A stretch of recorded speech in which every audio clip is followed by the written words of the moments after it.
Good afternoon, everybody. Thank you so much for joining us, and I really appreciate everyone taking the time out of their day to view this webinar, whether you're joining us live this afternoon or watching the recording later. Your key partners and your attention on this is really valued. My name's Evan Feynman. I'm the director of the BEAD program, and my colleagues and I today are going to be talking about how projects within the Internet for All initiative can help build a highly skilled, diverse, and equitable workforce. Today's webinar is going to introduce the newly released Workforce Planning Guide for BEAD eligible entities. An eligible entity, again, is a state or territory government. And it's going to focus on a deep dive into workforce strategies and examples for organizations to consider as y'all implement BEAD projects. Then we'll close out with some additional resources and a Q&A session. So everybody will get to ask anything that we didn't answer or that you'd like some follow-up on in the webinar. But before we get started, we have a very special guest, and I'd like to share a few remarks from United States Secretary of Commerce, Gina Raimondo. Madam Secretary.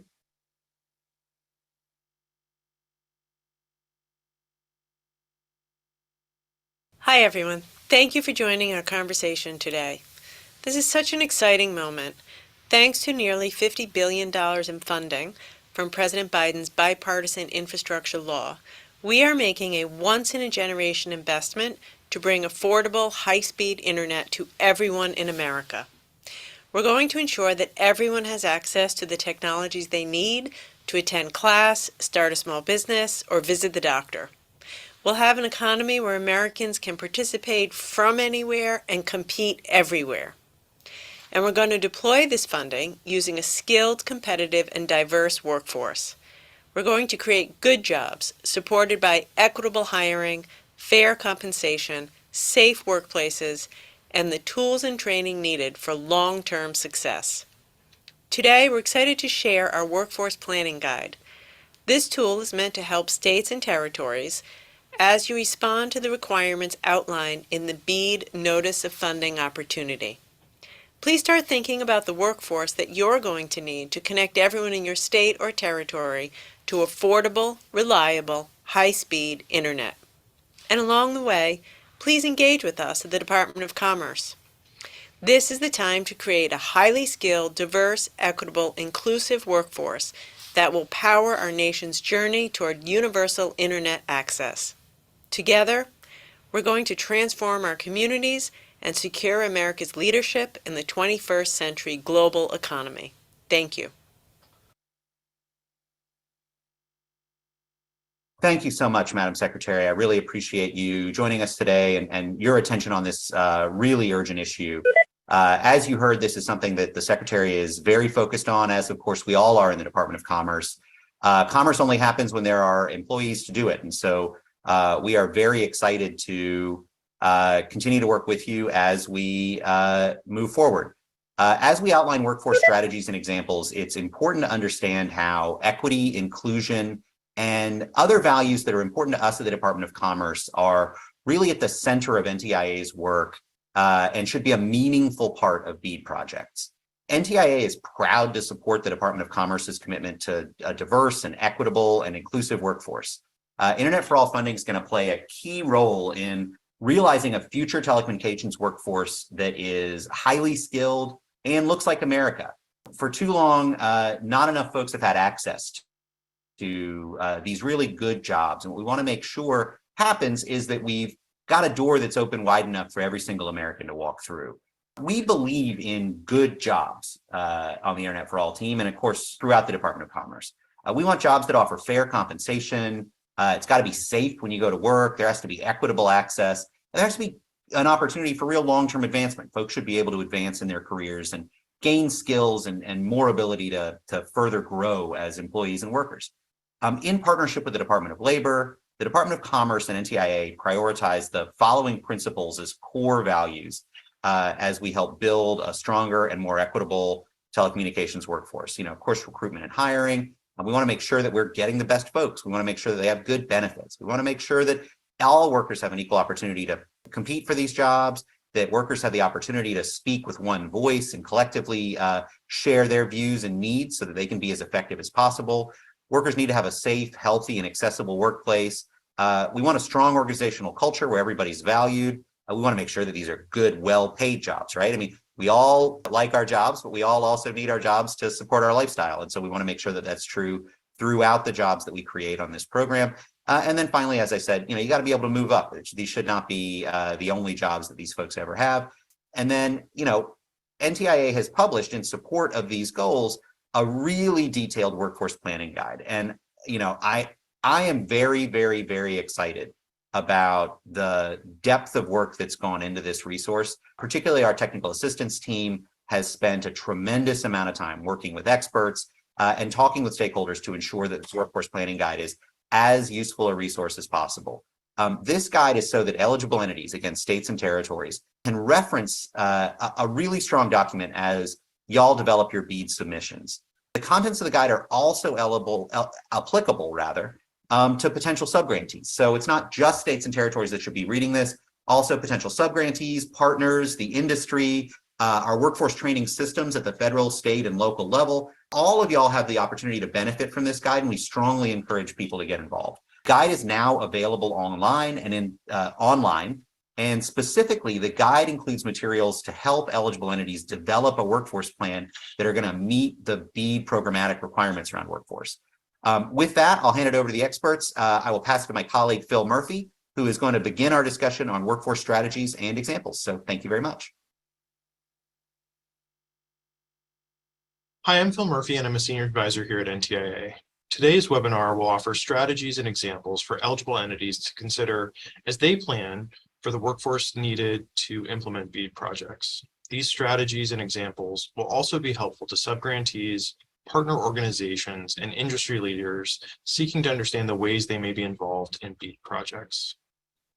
As eligible entities begin their BEAD application submissions, they'll need to be familiar with the 4 workforce components that must be addressed to create a successful workforce plan. In addition to compliance with federal labor and employment laws, eligible entities and subgrantees will need to design a plan to promote a skilled workforce, advance equitable training and workforce adoption activities, and effectively and responsibly engage contractors and subcontractors. Engagement with employers, partners, and industry leaders can help eligible entities address all 4 workforce components. Addressing these workforce components will help create secure, safe workplaces and robust, diverse workforces to deploy high-speed internet. Eligible entities must ensure that they and their subgrantees are fully compliant with federal labor and workforce laws. Eligible entities can also consider strategies on how to evaluate subgrantees on their adherence to federal labor and employment laws, such as those related to labor practices, civil rights, and non-discrimination. As eligible entities, subgrantees, and any contractors work to meet federal labor and employment law compliance, consider the following 3 strategies. First, appropriately classifying jobs can help ensure employees receive equitable protections and compensation for work. Second, engaging labor experts can provide specialized support resources and guidance to project teams.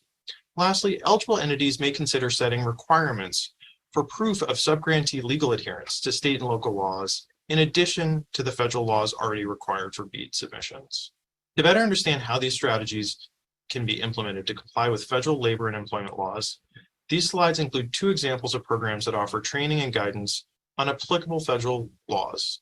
The Job Accommodation Network, JAN, provides guidance on regulations and offers free services to organizations with questions about Equal Employment Opportunity Commission and Americans with Disabilities Act regulations.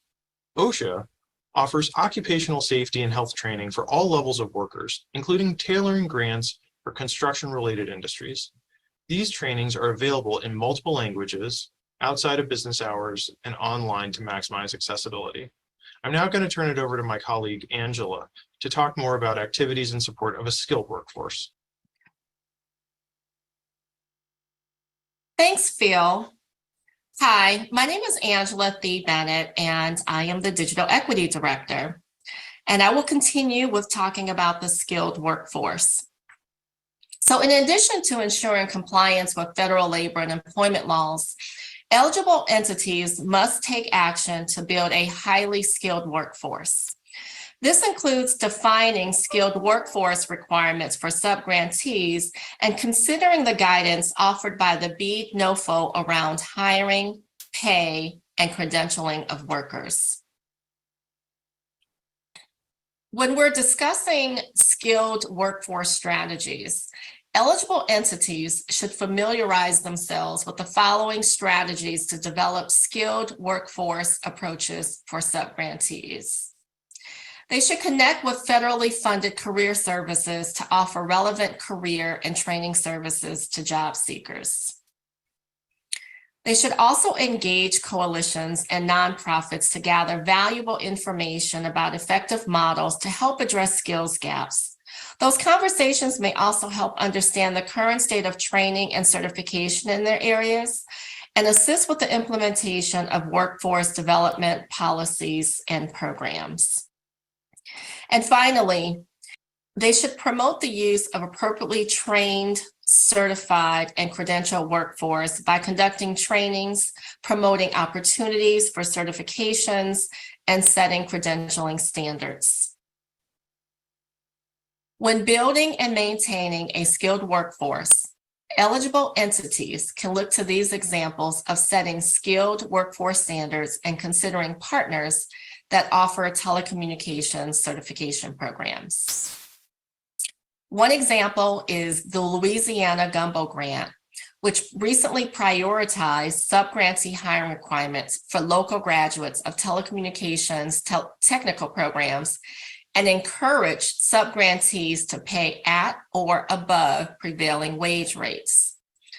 Another example is the Fiber Broadband Association's certification program that worked alongside the Fiber Optic Sensing Association to deliver a course certification for technicians. This course provides technicians with the required knowledge and skills to install today's high-speed fiber optic networks, while also giving them opportunities to embark on professional careers. I'll now hand off to my colleague, Lucy, who will discuss how to support a skilled workforce through equitable training and workforce development.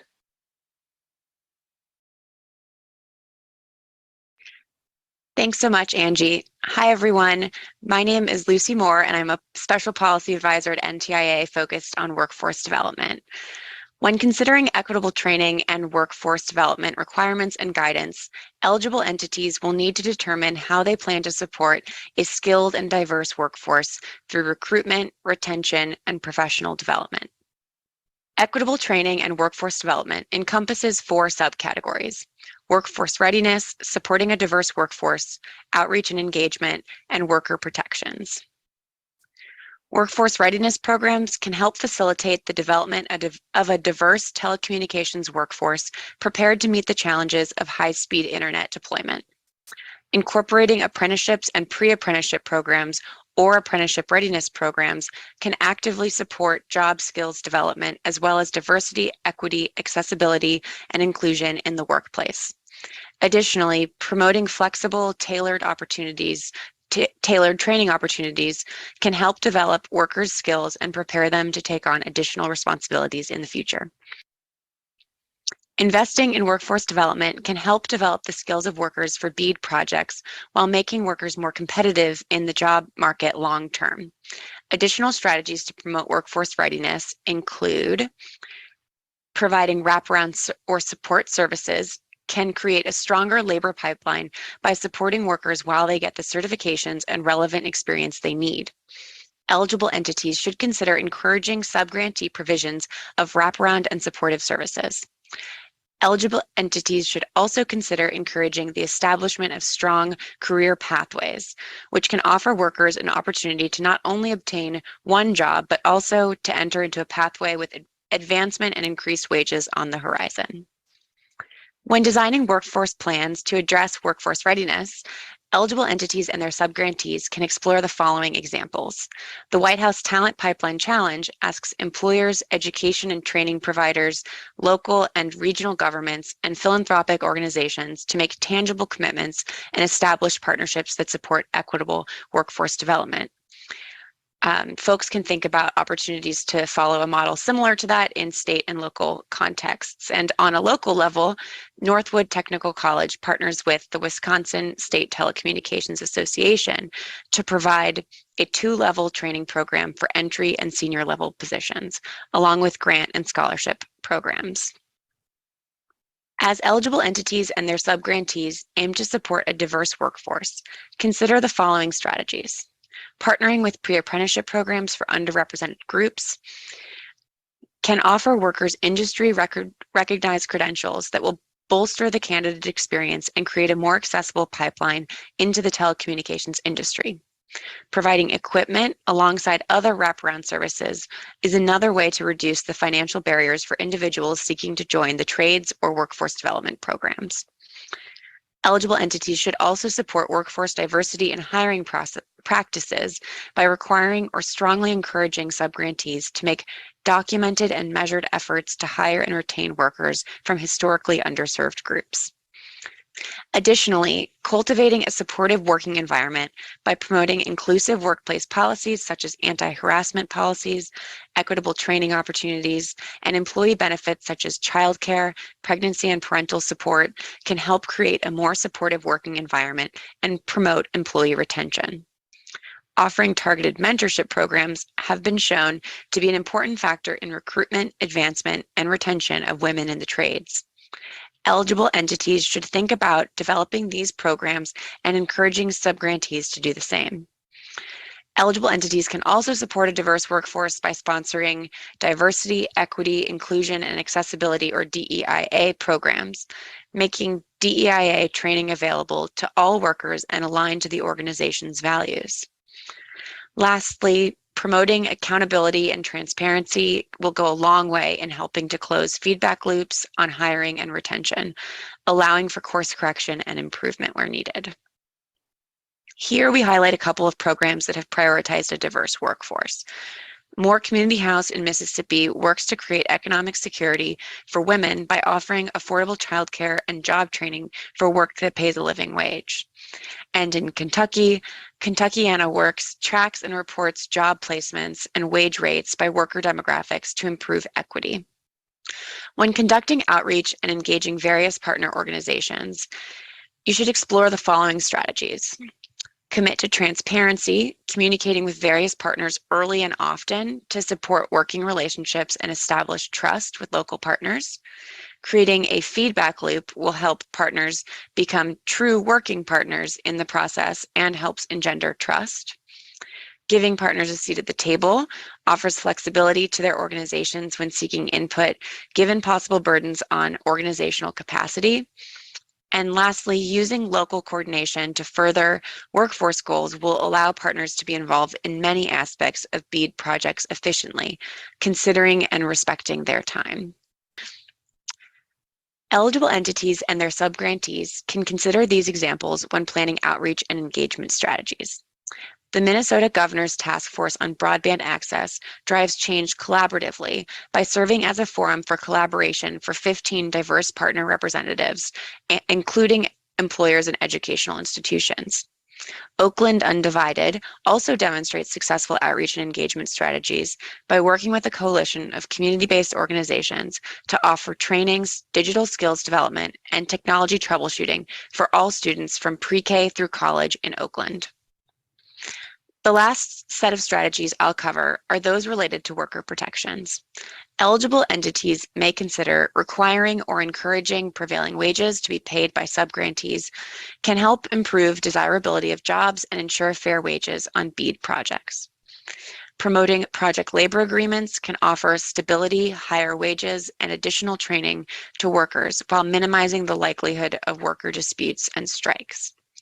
Similarly, promoting labor peace agreements can protect financial interests while advancing worker rights. And lastly, encouraging robust benefits will allow workers to balance their job and family commitments. When implementing strategies that address worker protections, think about these examples. The Rural Broadband Association offers its members an opportunity to join a group health program, a retirement and security or pension plan, savings, and other employee benefit plans. And the Boston Housing Authority entered into a project labor agreement, which helped create approximately 600 jobs for local union workers, public housing, and low-income city residents. I'll now turn it over to my colleague, Shannon, to talk about opportunities to partner with minority-owned businesses and other socially and economically disadvantaged businesses. Thank you, Lucy. Hi, my name is Shannon Williams-Mitchum. I'm the Deputy Director of the Office of Minority Broadband Initiatives, or OMBI. OMBI, through its work with institutions of higher learning and implementing the Connecting Minority Communities Grant Program, is also charged by statute to help promote opportunities and economic growth in the anchor communities surrounding these institutions through our work with minority business enterprises. A really important element in developing a workforce strategy is contracting. Eligible entities need to ensure that in addition to working with a diverse, directly employed workforce, standards are also developed for working with contractors and subcontractors, which are also subject to the BEAD workforce requirements. In the following slides, I'll briefly discuss strategies and examples to offer support on contracting with minority-owned businesses and other socially and economic disadvantaged businesses. Eligible entities can take a variety of approaches to contracting with underrepresented and historically disadvantaged groups. And here are just a few of them. Engaging contracting experts. Examples of local contracting experts include the Small Business Administration and various state acquisitions offices. They may be able to offer advice, guidance, and resources on how to shape contracting requirements. Another strategy is considering the impact of timelines and their effect on different subgrantees. Eligible entities should ensure that there's sufficient lead time and notice to allow enough time for collaboration with organizations and better support equitable and diverse engagement of these potential subgrantee partners. Another critical component is setting clear participation goals. Eligible entities can and should work with subgrantees to help them understand the unique barriers that these big businesses typically experience, as well as the benefits of equity and diversity in achieving your program's goals. And then finally, workers' associations are a really valuable resource. Eligible entities and subgrantees can identify and proactively communicate with local, regional, and labor associations that work with underrepresented groups to help socialize these contracting opportunities and increase representation of MBEs and WBEs. The following initiatives are great examples of innovative approaches to contracting at the city and state level.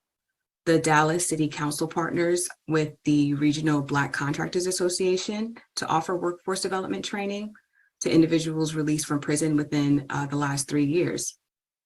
The Illinois Capital Development Board sets threshold for projects to contract with minority-owned businesses, women-owned businesses, and businesses owned by persons with disabilities. There's a wealth of information available on workforce planning, many of which are listed in the next 2 slides, and they can also be found in the appendix of the Workforce Planning Guide published by NTIA.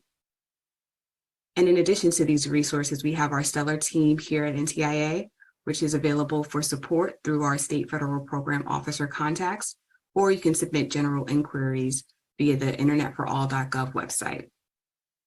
I'll now turn the webinar back to Amanda to facilitate question and answers. Thanks. Thanks so much, Shannon. Many thanks to my NTIA teammates for their help giving us a good overview of the information that's in the workforce guide, and we're excited to be able to answer your questions. My name is Amanda Herrera, and I'm the Director of Technical Assistance within the Office of Internet Connectivity and Growth here at NTIA, and excited to have some of my colleagues here with me to answer questions. Before I kick it over to questions for them, just want to remind everybody that the slides and the recording from today will be posted on our website, and so you can come back and watch again, or share with other folks who may want to watch. And just want to highlight that there are many more examples contained in the workforce guide. So really would encourage you guys to be able to go through that guide, look at the examples that are included there to really be able to jumpstart your workforce efforts for each of your own projects. And so with that, let's get started with some questions. I think for this first question, I'm going to ask Lucy. So as a project team that's new to workforce planning, how would you recommend that they get started? Thanks, Amanda. I'm happy to answer that.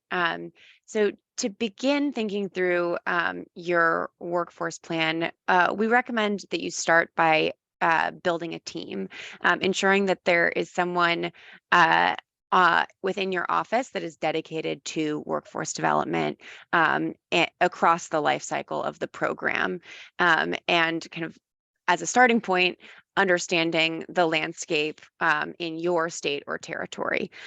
We have a lot more information on proposed planning steps included in the workforce planning guide, so definitely recommend taking a look at that, and particularly the proposed planning steps section of the guide.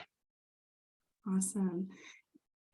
Angie, do you have something else to add? Yeah, if I could just also add to that, there's a lot of great work that's already happening in your states. So some resources that you can also start to go to as you assemble your team, and we've encouraged, eligible entities to have, to not work in silos, but to have this cross sector, to represent their teams. So there's existing workforce development plans that states would have had to develop, to comply, with their, WIOA requirements, the WIOA Act, under the Department of Labor. Crossing over to your Department of Ed with your state education agencies, their career tech and adult education programs. And then when you cross over to your disabilities, in your Office of Disabilities, some states are doing some really, phenomenal work around our disabilities communities, and workforce. And let's not forget our community-based organizations that are on the ground serving, our different underrepresented communities. And so I would just suggest, just doing kind of an asset, mapping of the existing resources and plans that you already have. And one other agency I would also suggest is your Health and Human Services. As we, talk about supporting our underrepresented, communities into either upskilling, reskilling, or just even transitioning into the workforce, we need to be holistic and recognize that there are additional services that our, populations will need as they make those transitions to ensure they're successful. Thanks, Angie, for that additional information. I'm actually going to direct the next question to you because it's somewhat related. So how can a national nonprofit with operations in several states best engage with BEAD and state digital equity planning processes? Well, no easy answer there. Even if you're a national organization, I suggest that you reach out, to your state. Because of the funding does flow from NTIA directly to the states. And so every state office does have, a BEAD point of contact as well as a digital equity point of contact. But we here at NTIA also have our state federal program officers that we have assigned to serve and be on the ground in each of the states. So if you need help, making those connections, we would also, be that resource to help facilitate that as well. Thank you. And Shannon, I've got a question for you. So the Office of Minority Broadband Initiatives works a lot with the higher education community, particularly a lot of our HBCUs and other minority serving institutions, and wonder if you could talk for a second about the role that they play in reaching these overall workforce goals. Sure. Happy to talk about that, Amanda. That's our passion at OMBI is working with historically Black colleges and universities and minority serving institutions and tribal colleges and universities, particularly those that are very active in their surrounding communities. So schools that are doing digital equity and inclusion work that benefits their immediate communities that are typically unserved and underserved. And so of course, they would provide a valuable resource for, one, getting workforce development projects leveraged in their communities, but also serving as a storehouse of like best practices on types of educational program that's effective within their communities. So definitely would encourage folks on the call who are engaged to tap into those schools that are local and can serve as trusted partners in executing some of these workforce development requirements. Awesome. Thanks so much, Shannon. That's great. A great early step as well. Our next question, I'll leave this open to the group, whoever wants to answer this, but given that workforce development needs to happen in advance of deployment, how can states get these programs launched now? My understanding is that each state needs to use their BEAD planning funds for workforce development, and it's not counted against their admin allocation. Angie or Lucy or Shannon, one of you want to take that, or I'm happy to take that if you want me to. How about I take it and then you fill in anything I missed, Amanda? I think that's correct. We expect states to be, well, first of all, workforce development is an eligible use of BEAD funds. Meeting the unserved and underserved locations is the priority, but workforce development is one of the other uses of eligible uses of funds, in addition to adoption and other outlined uses in the NOFO, and in particular, kind of doing some of that asset mapping that Angie mentioned, and getting a sense of the landscape in the state is also in particular for the planning grant funds and eligible use. Did I miss anything, Amanda? No, I think that's great. I will just add that yes, it's correct that workforce development uses of funding are not considered kind of things that would fall within the administration cap that applies to the BEAD program. So, we recognize that successfully building out all of this infrastructure is going to require a workforce, and so we consider investments in the workforce to be a part of those kind of deployment activities and essential to being able to get this infrastructure out there. I've got one more question. Angie, I think this one best goes to you. That will the Workforce Planning Guide provide information on BEAD and digital equity program integration? And how does this fit within the digital equity program as well? Well, yes, the Workforce Guide does provide information and resources on how to integrate the programs. So as part of the asset mapping, it requires local, robust local engagement and going out and finding those communities, that are serving our different covered populations. So we encourage states to not do those in silo. So you don't have to do it separately between BEAD and DE. You can actually do that work together. And as you're developing your workforce development ecosystems, right? That's where the BEAD and the digital equity, can also work, together, as well. Because, we look at this as a whole of nation approach. And so it really is going to take, not just the federal government and the states, but really, our providers, our industry and our community in order to lift up this work and ensure that hopefully, as we are intentional about this, that the communities that we are serving that are unserved and underserved now, we're able to advance the work, go in, help identify them, recruit them, get them into training programs so that when, the deployment time, happens, we have a ready, skilled workforce that can help, deploy the infrastructure in their communities. Awesome. Thanks so much. And I think this will be our last question, and I'll actually open it up to everybody on the panel here. I think you all may have some thoughts on this, but how can states and territories foster productive and meaningful relationships with project partners as they begin this work?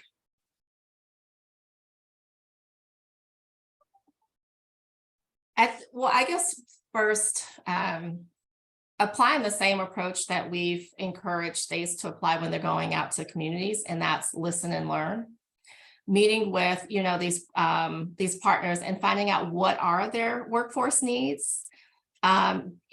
not just, numbers of jobs, but criteria, for those jobs, whether those timeframes, and then supporting them and not only just, getting the skilled workforce, but how do we help empower, the labor market with those power skills so that they can also be successful on the job. One thing I would add to Angie's comments would be communicating the benefit to the workers, right? So what do these activities equate to in terms of increases in income or, my participation in these new industries in our new digital economy, like just communicating the benefits to the residents themselves and participating in some of these workforce development initiatives, in addition to the benefit to the industry as a whole. So listening, learning, as Angie said, but also communicating the benefit directly to residents. I completely agree with what my colleagues have said so far. And the only thing I wanted to add is I think across the state, there's a lot of partners that different state agencies are familiar with and have relationships with, and you should certainly tap in to those networks, whether it's your workforce board or Department of Transportation or whatever it may be. They have those relationships, but my recommendation would also be to kind of go beyond that network. And there's a lot of community-based organizations and partners that particularly have relationships and built trust with the communities in your state or locality that have not traditionally been a part of these telecommunications jobs, not traditionally had the opportunity to benefit from these opportunities. And so, building those relationships and being able to tap into, a diverse pipeline of available workers from the backgrounds that have not been historically represented in the field is super important, is the only thing I'll add. Thanks, guys. Those are some great takeaways there. We've had a couple of other questions come in, so I lied, that wasn't our last question. So as we prepare the workforce, what are some of the top occupations such as fiber optic technicians that'll be impacted by the implementation of BEAD? And who should we prepare first with training? Lucy. I can take the first one. So I think in the guide, there's a list of a number of occupations that are important to high-speed internet deployment. And it's not an exhaustive list, but a good place to start. I think one of the things that I would recommend thinking about is oftentimes when we hear, internet deployment, broadband deployment, we think of the fiber splicers and the really telecom specific, but there's also going to be a huge demand on construction and laborers and, the folks digging the trenches, et cetera. And so a number of those occupations are listed in the guide, but I think one, takeaway that I would emphasize is that fiber splicers and those broadband specific jobs are going to be super important. But there's also going to be a huge amount of construction work, and those jobs will also be in demand from other infrastructure projects. Awesome. Well, with that we have one last question that I'll answer to wrap us up. There was a question about finding contact information for state broadband offices, and Macy has dropped that into the chat for us on our website. We have some information about state broadband offices that include some contact information to help you as you are reaching out to offices going on in your state.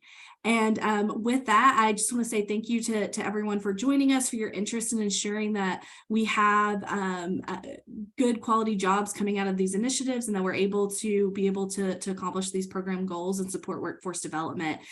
Thank you to my colleagues at NTIA for your information and your expertise that you've shared with us today, and hope everybody has a great afternoon. Thanks, Amanda. Thanks, everyone.